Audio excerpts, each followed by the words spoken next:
marway ngadang songkai jing mut gi her chat way tir ngai nadin jong nga pi wan ban yat pi sno pi dup pi do yang nga pi song hang ta ha jan jong nga pi chu le kai pi ri yang nga sha e nga wat pi dan min ta in dit pi pek pi ri yang nga if you be pi be hanga ir pengat pi cho yang nga pi pen ken ya min sim ta jong nga da shisha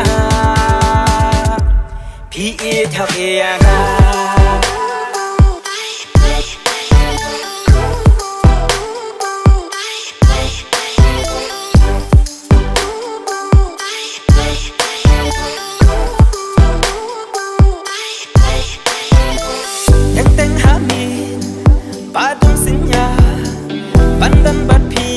Phang shisha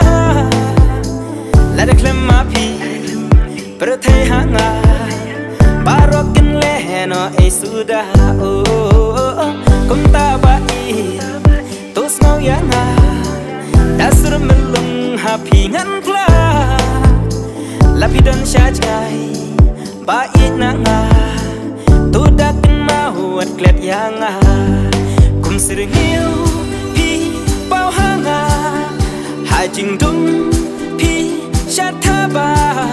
pi ju thia ha sha dam bas ai ru ka jong nga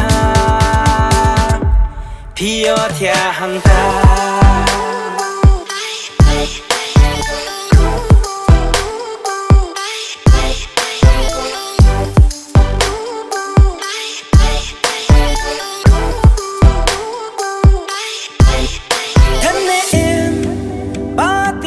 ka jing cordor jing ye jang ha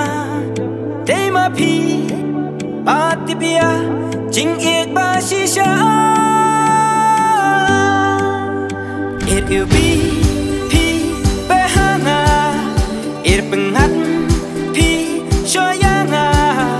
pi pen ken ya min sim baling aka jong nga pi da I chi sha